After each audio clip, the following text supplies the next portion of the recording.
Hello, I'm here with Jeffrey Pease, who's a very good friend of mine and quite brilliant man. And he and I, over the last several weeks, have been having conversations about our businesses and about what's going on in the world and about business in general. And he's so smart and so insightful. I wanted him to get a chance to share with the people who follow me different ways to think about marketing, which is what he's an expert in. He's a messaging expert and business in general. So Jeffrey, tell us, what do you do? I'm a former CMO, but what I do, what people know me for, is I help businesses sharpen their message to grow their business. So I help them be very clear so they can communicate clearly with their customers, they can supercharge sales, and ultimately they can build a more valuable brand. You're so good at it too. Where we overlap, your work and my work, is I help people with their personal branding, but you really help them with their branding messages for their businesses, which really is all about messaging. So I'm curious what you think is happening with messaging right now and why messaging is so important right now. Clear communication is more important than it's ever been right now. A lot of the normal channels of marketing just are in chaos or unavailable right now, right? There aren't trade shows, there aren't conventions, there aren't in-person sales calls and sales demos. So whenever you have a big spark gap like that, the spark has to be really, really sharp and clear. So messaging is certainly important right now for any business that actually wants to survive and thrive and come out of this stronger. And no matter what situation a business is in, especially in times of difficulty, they also need messaging clarity to their employees and messaging clarity about their business to unify their employees. People are very, very scattered right now, although at the same time, human connection has never been more important for a business. This is literally the worst possible time to be a faceless corporation, either to your customers or especially to your employees. Businesses are experiencing, obviously, a lot of challenges right now, and words matter. Communicating clearly is going to affect the fate of any business right now for years and years to come. Yeah, I certainly agree with that. The place where we both align, and I help business leaders show up internally with their internal messaging. Yes. And so I've been talking to a lot of leaders around the fact that the choices that they make in terms of their own personal reputation, their personal brand within their businesses, how they're showing up now at work is going to stick with them for years to come. And if they treat their people well, they're going to engender loyalty. And if they don't treat their people well, or they don't have empathy and sensitivity, that's going to ruin their reputation as well. So could you elaborate a little bit on how that same kind of thinking might apply to a business, small business or large business from a business? Sure. Just take what you just said and multiply it by the number of employees you have, which can be, 10 or thousands or millions. How businesses treat and communicate with their employees as well as with the market is going to burn into people's memory right now. In times of crisis, in times of war, whatever, that's when the most vivid memories are made. In fact, Mark Cuban recently said that how businesses treat their employees, and he talked about employees specifically right now, is going to define their brand for years to come. And I've heard other people say, when I'm interviewing or when you're interviewing with a company 10 years from now, ask them, what did you do with your employees in the coronavirus crisis? Because that's going to determine what kind of a firm you are. So just take everything that you said about a leader's personal brand and then add to that all the scale, all the publicity, all of the visibility that comes from being a large or a small business brand, and you've got your answer. It's really important. So that leads me to think, if I'm someone who you were a chief marketing officer. So if I had been a chief marketing officer, what are the kinds of marketing things I might want to be thinking about for my business? Like, do I stay on brand? Do I stay on message? Do I pivot? How should I be showing up in the marketplace and to my customers right now?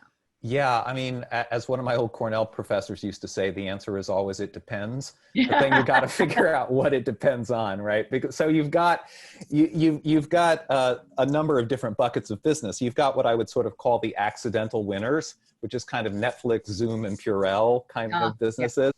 They have to not be jerks about their success. Uh-huh. And you know, they have to be as public spirited and as service oriented in not just their message, but their actual actions as they possibly can. If they do that, nobody's going to resent, you know, their success. They're providing vital services or vital distractions right now. That's great. They just have to handle it in the right sort of humble way, I guess you Mm-hmm. would say. Mm-hmm. Then you've got businesses that are still able to deliver their services, like, for example, enterprise software companies, which is a lot of what I work with, but their own customers may be facing significant challenges that then in turn affect their business. So their messaging really needs to be, in a way, you said on brand, in a way that's still consistent with who they are.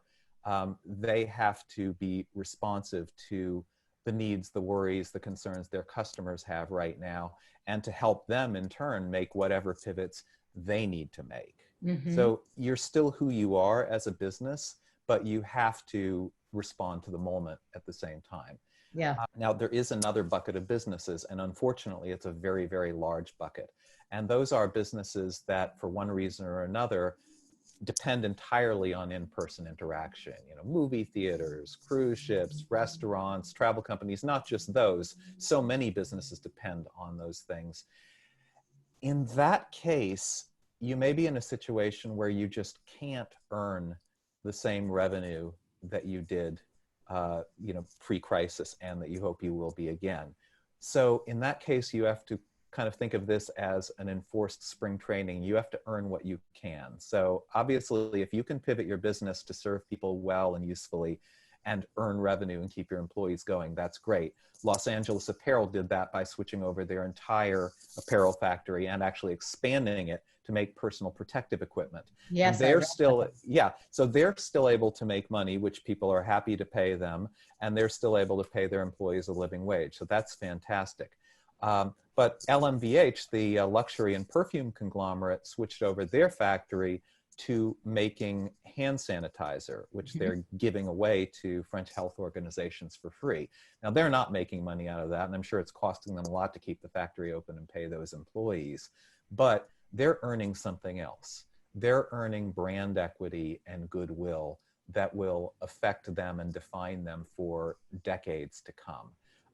You know, again, these actions will be burned in people's memory. So they could have been seen as an out of touch luxury brand, you know, just going off on as they had been. Instead, they've turned themselves into a French Rosie the Riveter, and they're doing something that is unquestionably good. And I think that people will look more kindly on that brand for many, many, many years.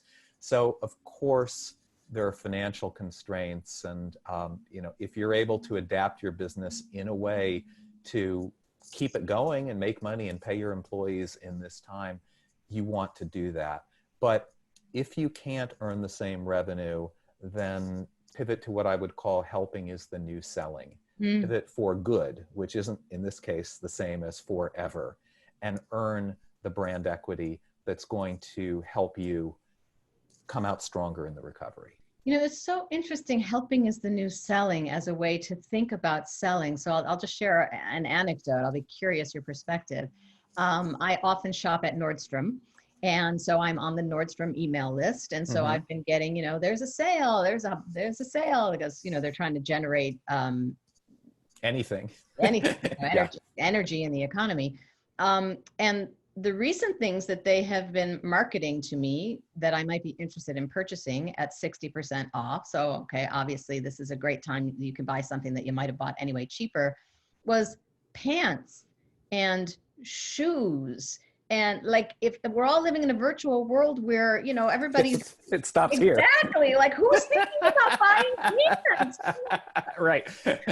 Am I wearing pants right now? We don't know. Nobody knows. You know, exactly. And so I don't know, like, is that the sales department making decisions and overriding, not having conversations with the user experience people? Are they just not mentally putting themselves in the mind of who their customers are? Like, I'm wondering what your point of view is on that. Well, it could be a kind of tone deafness, and I have seen some shocking tone deafness, much worse than that, by the way. I won't call out specific company examples right now because it would just be too unkind.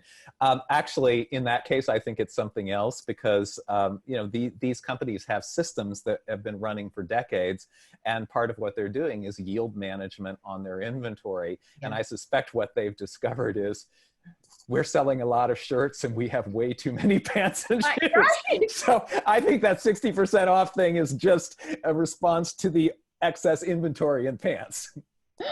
Yeah. That's the kindest interpretation I can come up with. Yeah. But I think to the point about messaging and selecting your words carefully and understanding how you want to be really of service to your customers, I think, that kind of thing is going to backfire in the long run. Like, I'm talking to you about it and we're laughing like, what are they thinking? Who's buying pants? That's what we're talking about right now. We're not talking about, oh my God, pants are 60% off, right? I'm going to need them in about 4 months. That's not what we're talking about. Someday I'm going to need pants again. This could be the time to stock up. Stock up. So you're quite smart, and I know that people who are thinking about branding for their small businesses, and especially solopreneurs and companies that were even just getting started before the crisis hit, could use your services. So tell folks how to get in touch with you. Well, sure. You can reach me at messagemechanics.com. You can link to me, LinkedIn, Jeffrey Pease. On Instagram, it says Jeffrey.Pease, but it's really just pictures of my dog. However, he's very cute, and they give you a moment of lift with, little slow motion videos of his ears flapping. So feel free to follow me on Instagram if you want to see Grady the Wonder Dog. And I would be very, very happy to offer anybody listening to this a short free consultation about how they can find their helping is the new selling, or how they can find their pivot to adapt their business and come out of this stronger.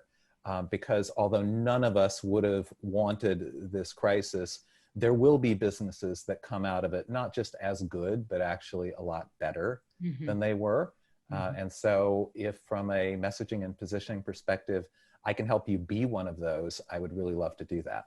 I would encourage anybody watching to take Jeffrey up on that. He's really insightful, and on his website, he has a great blog. He's a fabulous writer as well.